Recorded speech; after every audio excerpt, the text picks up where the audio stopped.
What's up, everyone? I'm co-host Jace Adeva. And I'm your co-host Jax Adeva. And today we're coming back with another Bros Before Foes podcast. Now, before we dive into it, we just wanted to acknowledge a few things. If you're wondering why me and Jax are wearing all this colorful pink, it's because it's the month of October, which is universally known as Cancer Awareness Month. Now, Breast Cancer Awareness Month is actually very near and dear to our hearts, as our grandma, also known as our Lola, sadly passed away to breast cancer in 2017, and we just wanted to raise awareness for those who have been affected by this disease. We also wanted to give a quick shout out to our friends at Rolling for Pink. Rolling for Pink is a nonprofit organization who's raised over hundreds of thousands of dollars to the cause and the fight against cancer. If you want to go check out their Bunko tournament this upcoming summer, you can go visit their website, which has all the details, and we'll give a link in the description. Continuing on, what's more iconic during the fall season than high school football? This episode is actually very special as we feature all football athletes from across the region. So, Jax, who's our first guest? All right, everybody, our first guest isn't shy of physical contact and has a knack for running through opposing teams' defenses. Introducing Jai Bell. Hey, Jai, thank you so much for coming on the show. We have a few questions here to ask you, if that's all right. Yep, thank you for having me. All right. So let's get into it. So, Jai, our audience may not know this, but you played your 9th through 11th grade ball over at Sierra Canyon before transferring to Westlake. Can you tell us how you've adapted to life around Westlake campus?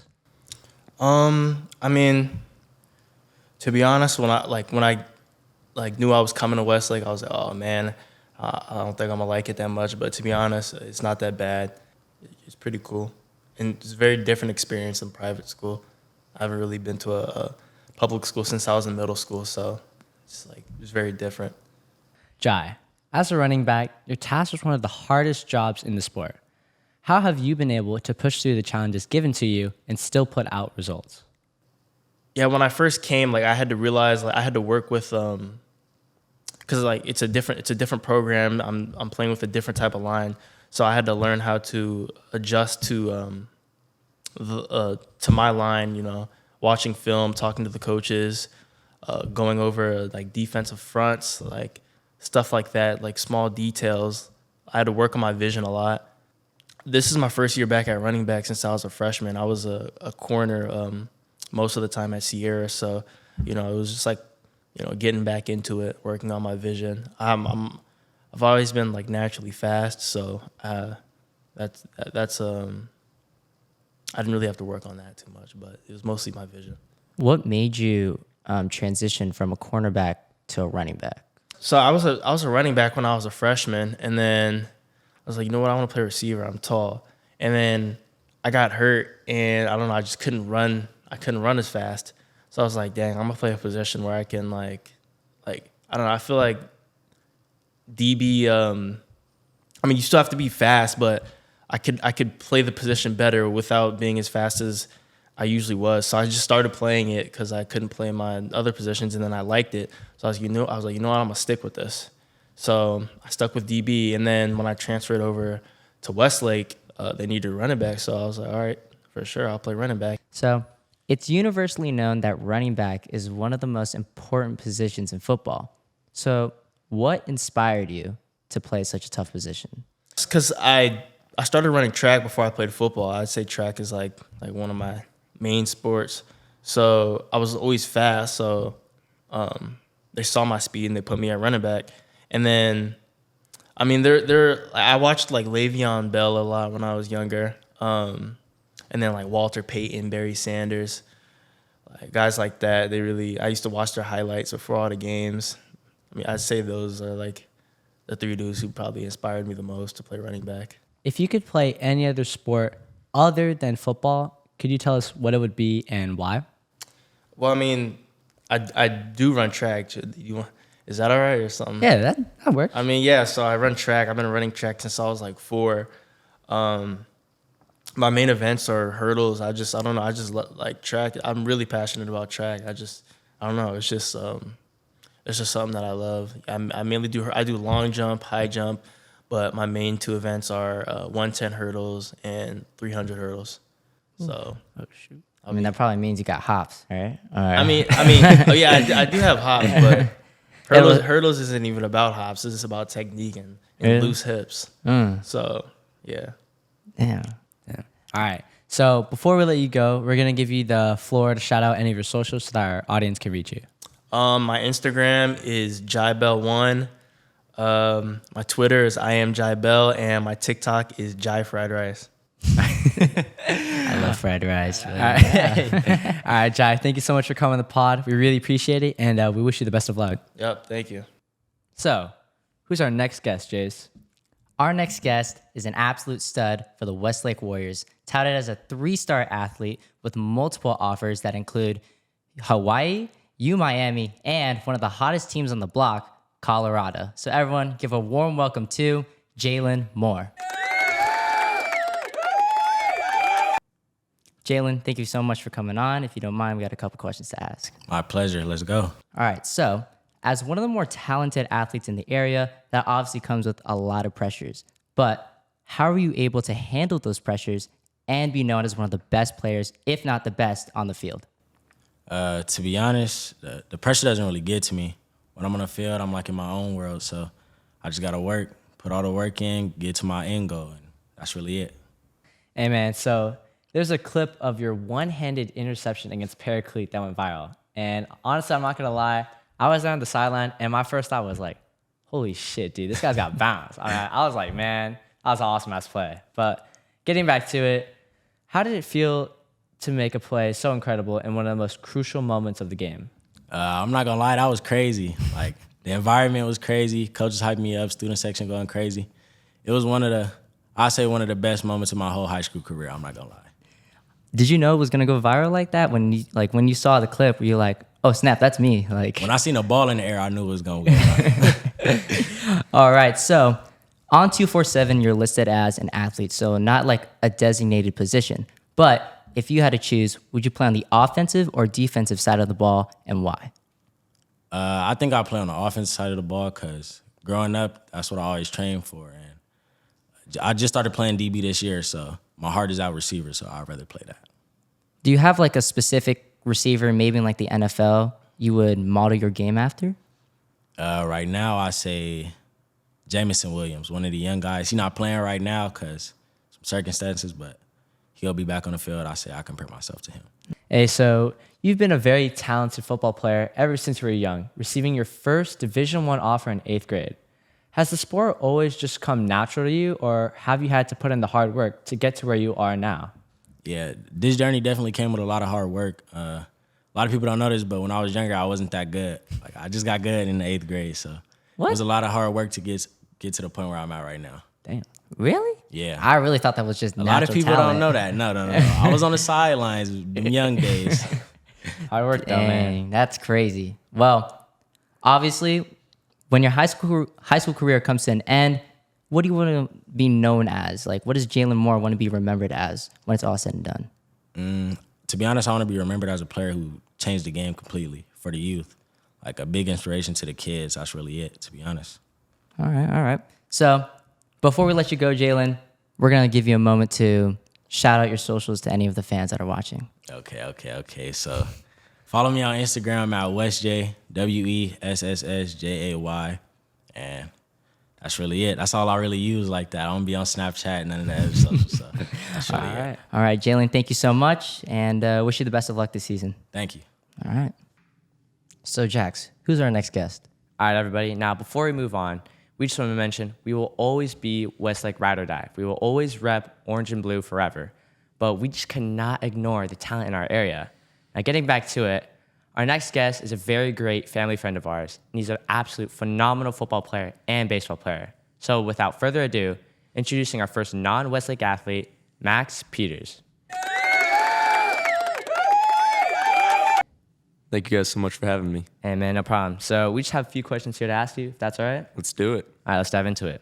So, as the regular season comes to a close, what do you hope for St. Bonaventure to achieve in the upcoming playoffs, and what kind of role do you hope to play? I mean, the ultimate goal is always to win a ring and to play well into December. And I think our team can really do that if we just keep on working hard and hope the injuries don't plague us.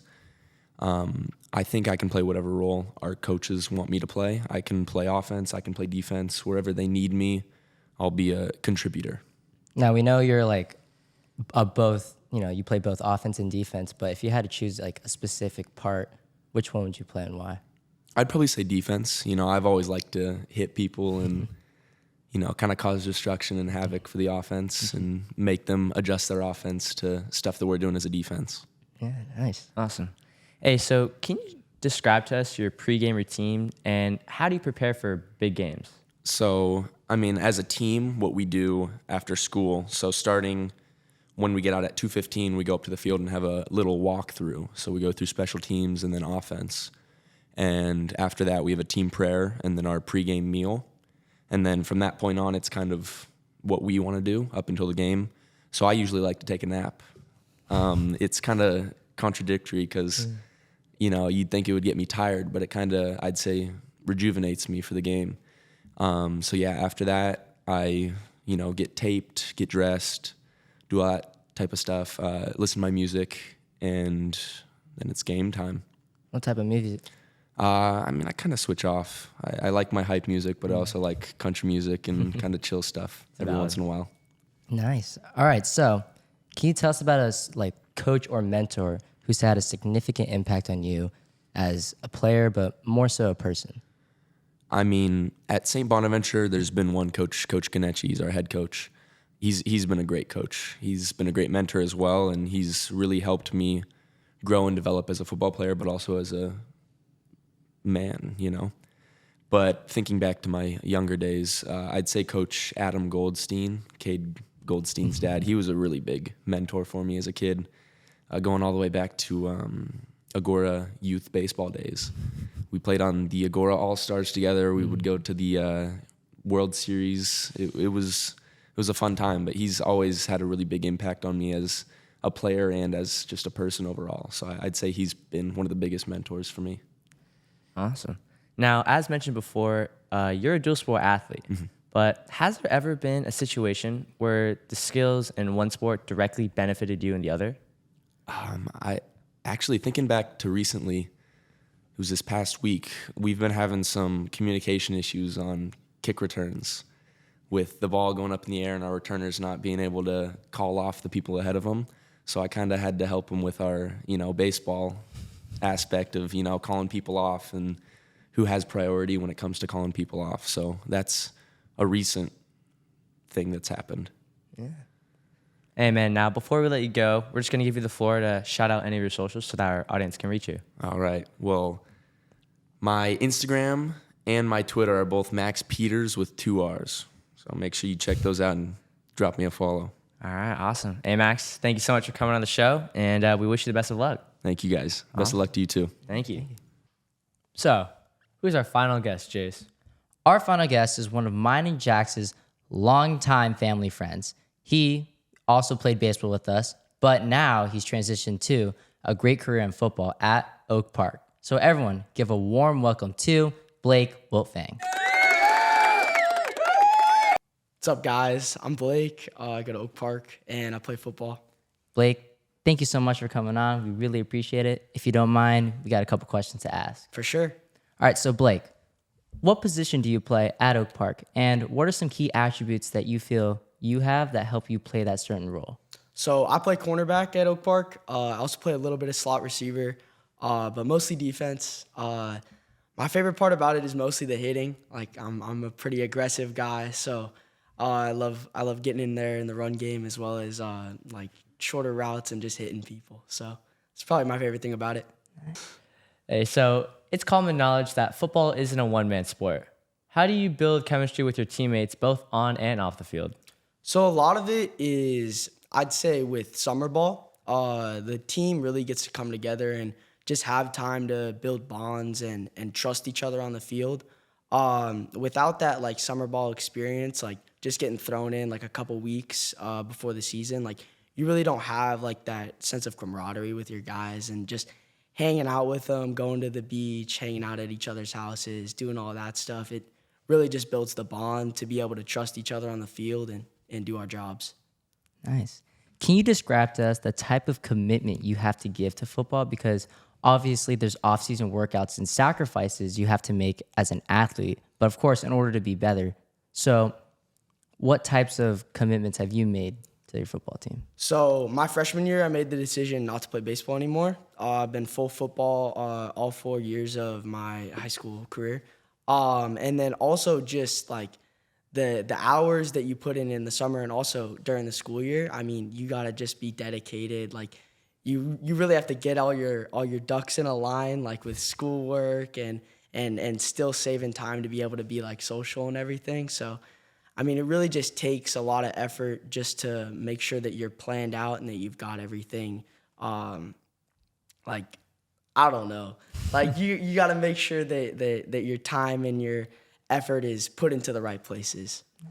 How do you deal with injuries and setbacks, and what steps do you take to recover and come back even stronger? So, obviously, with football, like, you're going to have kids injured. This year, unfortunately, during our Week 5 game against Moore Park, I actually tore my MCL.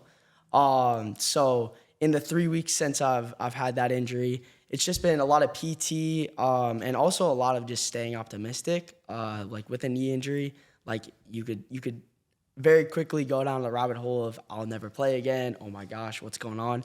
But with mine particularly, like it's the recovery for it has gone really well. And yeah, it's like injuries, they're gonna happen. You just gotta roll with the punches kinda. And for me, it worked out. Yeah. Nice. All right, so just a little quick question for you. The mental game of that injury, obviously you said like, you didn't know if you were gonna be able to play again. Who was like able to get you through those hard times for you specifically? So a lot of it was like my dad and my family and also the team around me. It's like everybody's in your corner, everybody's backing you up. So it's easy when you've got such a good group behind you to be able to be optimistic about it and not just like, oh my gosh, like what's going on, Yeah. All right, so we got one more question for you. Are there any off the field activities that help you be a better player on the football field, but also maybe as an overall athlete? So I'm a big skier. I love going up to Mammoth, Big Bear, Tahoe, everywhere. And I'd say that it helps a lot with my body control. With playing football, like getting your feet in or just like making moves while you're jumping in the air. It's like I feel like that's helped me a lot, like indirectly, but like I feel very comfortable in the air making moves, going for balls, stuff like that. So yeah. And also like those high elevation areas might help you with breathing when you come back down. Definitely. Like when we got back for spring ball, just going up so often, I probably went up like 25, 30 times to Big Bear and Mammoth combined. And yeah, like my conditioning and just staying active during that off-season period definitely helped. Nice. Well, Blake, we're going to give you the floor to shout out any socials you want to give to the fans. So, yeah, shout out. Yeah, I'm Blake.Wiltfang on Instagram. That's about it. Yeah. All right, so everyone, that's a wrap. Blake, thank you so much for coming on, and wish you luck in the season, buddy. Awesome. Thank you guys for having me. No problem. And that's a wrap. Episode 4 is in the books. We hope you guys enjoyed this episode, and we plan to give you guys more content among the athletes of the region. Also, don't forget to follow our friends at Rolling for Pink. We'll put all their links into the description. So make sure to like, share, and subscribe, and turn on notifications to get the latest updates. And with that being said, I'm co-host Jace Adeva. And I'm your co-host Jax Adeva. We're always bros. Before foes. Peace. Got my fingers on the pulse, avocado